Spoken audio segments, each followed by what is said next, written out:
ईश्वर जी, स्वागत है आपका हमारे चैनल में। सबसे पहले हम जानना चाहेंगे कि आखिर भागवत कथा जो आपने पितृपक्ष में रखी है उसके बारे में बताया हमारे दर्शकों को। जो ये भागवत कथा हम हर साल करा रहे हैं, उसका मकसद है कि पितर की खुशी के लिए नंबर है, और दूसरे अपने सनातन धर्म को जिंदा रखने के लिए जो हमारे नए बच्चे हैं, जो नई जनरेशन है, उनका पता लगे कि कैसे कैसे धरती पर अवतार हुआ और कितने अवतार हुए और किस किस ने क्या क्या काम किया।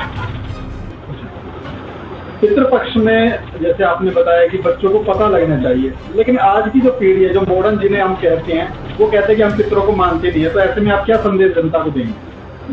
मैं नई जनरेशन को, अपने बच्चों को यही संदेश दूंगा कि जैसे आज का कहते हैं भी हम वहाँ चले गया चले गए, गया में हमने पितर दान कर दिया, उससे पिंड दान कर दिया, उससे पिंड दान नहीं होता। हमने जब तक अपने पितरों की रोटी नहीं काटेंगे, अमावस नहीं काटेंगे, जब तक हमारा पितर का प्रति या पितरों के प्रति कर्तव्य पूरा नहीं होगा। हमने पितरों के प्रति हमेशा उनका करागत भी करना चाहिए, उनकी मावस से उनको याद भी करना चाहिए, और जितना हो सके उनका आशीर्वाद देना चाहिए। ये पितरों का आशीर्वाद है, जो मैं तो कहूँगा हमारे बुजुर्गों का आशीर्वाद है, जो मैं यहाँ में पहुँचा हूँ। एक बड़ा जरूरी सवाल में चलता इस जगह, आज के आधुनिक युग की अगर यदि बात की जाए तो लोग भौतिक सुखों के पीछे ज्यादा भाग रहे हैं। बड़ी गाड़ी चाहिए, बड़ी शोहरत चाहिए। इस बीच में यदि सनातन को जिंदा रखना है तो कितना कठिन साबित हो रहा है, किस तरीके से सनातन जिंदा रह पाएगा? देखो, सनातन ये भी ठीक है, भी उनको गाड़ी चाहिए, उनको फैसिलिटी चाहिए, जरूर चाहिए, करो भी चाहिए, होनी भी चाहिए, और उसके साथ साथ सनातन धर्म भी होना चाहिए। हमारी बहन बेटियों का बचाव भी होना चाहिए।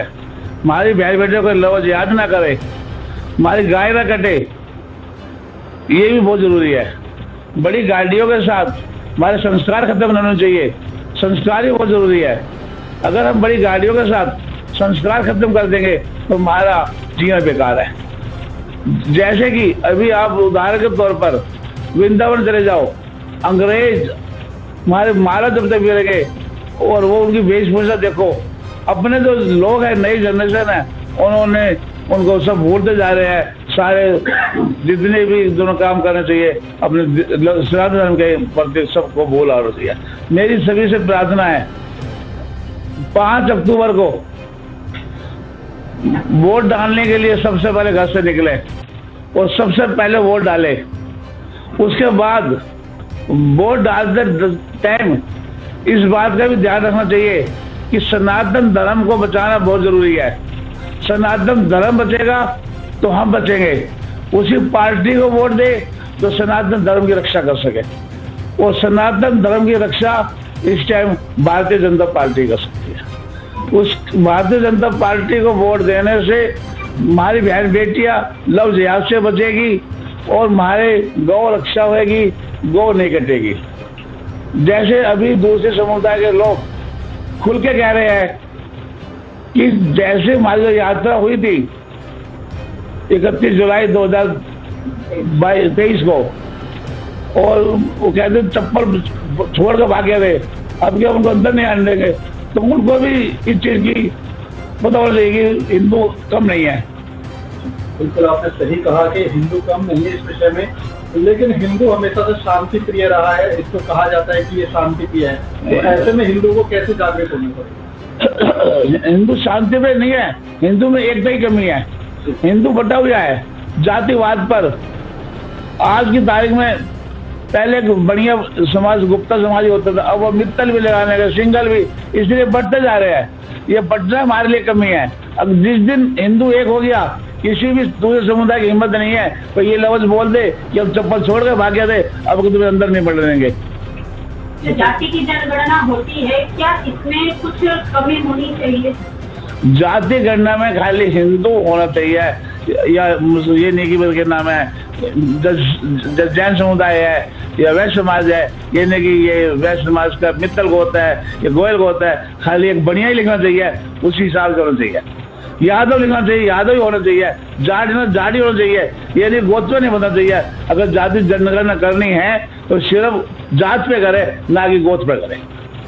मित्र साहब, एक और सवाल आपसे बनता है कि जो पितृपक्ष में आपने आज भागवत का आयोजन किया हुआ है, महाराज जी का विषय में थोड़ा सा बताएं, और जो भक्त यहाँ आ रहे हैं उनको आप क्या संदेश दें? जो महाराज जी है ये नंदगांव से बिलोंग करते हैं, और नंदगांव जो मंदिर है उनके जो मैन गोस्वामी जी पुजारी जी है, और उनका बहुत ही हमारे पे प्यार शुरू से ही है।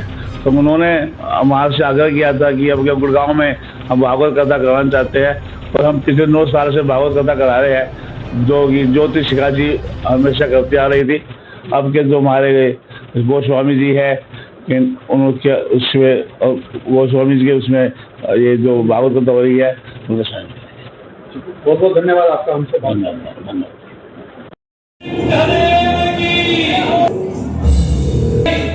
और अपनी गोदी में हिरण्यकश्यप को लिटा लिया।